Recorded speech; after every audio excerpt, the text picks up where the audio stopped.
बिलाल रज़ी अल्लाह अन्हु फरमाते हैं कि मैं मक्के के लोगों को बहुत ही कम जानता था, क्योंकि गुलाम थे और अरब में गुलामों से इंसानियत सोच सलूक आम था। इनकी इस्तिकात से बढ़ के इनसे काम लिया जाता था, तो मुझे कभी इतना वक्त ही नहीं मिलता था कि बाहर निकल के लोगों से मिलूं। लिहाजा मुझे हुजूर पाक या इस्लाम या इस तरह की किसी चीज का कतई इल्म ना था। एक दफा क्या हुआ कि मुझे सख्त बुखार ने आ लिया।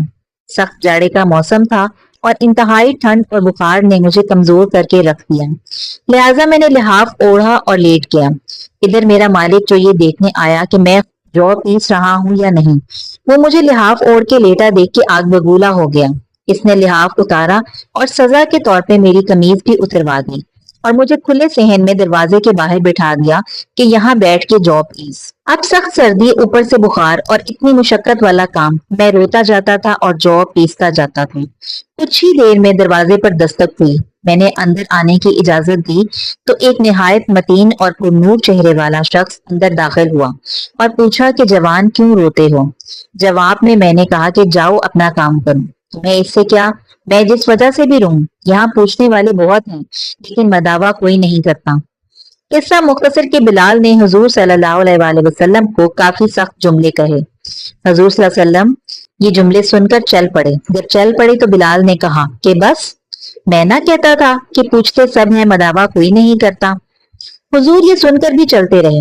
बिलाल कहते हैं कि दिल में जो हल्की सी उम्मीद जागी थी कि ये शख्स कोई मदद करेगा, वो भी गई। लेकिन बिलाल को क्या मालूम कि जिस शख्स से अब इसका वास्ता पड़ा है वो रहमत लिल आलमीन है। बिलाल कहते हैं कि कुछ ही देर में वो शख्स वापस आ गया। इसके एक हाथ में गर्म दूध का प्याला और दूसरे में खजूरें थी। इसने वो खजूरें और दूध मुझे दिया और कहा खाओ पियो और जाके सो जाओ। मैंने कहा तो ये जौ कौन पीसेगा, ना पीसे तो मालिक सुबह बहुत मारेगा। इसने कहा तुम सो जाओ, ये पिसे हुए मुझसे ले लेना। बिलाल सो गए। हुजूर सल्लल्लाहु अलैहि वसल्लम ने सारी रात एक अजनबी हबशी गुलाम के लिए चक्की पीसी। सुबह बिलाल को पिसे हुए जौ दिए और चले गए। दूसरी रात फिर ऐसा ही हुआ। दूध और दवा बिलाल को दी और सारी रात चक्की पीसी। ऐसा 3 दिन तक मुसलसल करते रहे जब तक कि बिलाल ठीक ना हो गए। ये था वो तारुफ जिसके बदन से इस लाफानी इश्क ने जन्म लिया कि आज भी बिलाल को सहाबी रसूल, बाद में आशिक रसूल पहले कहा जाता है।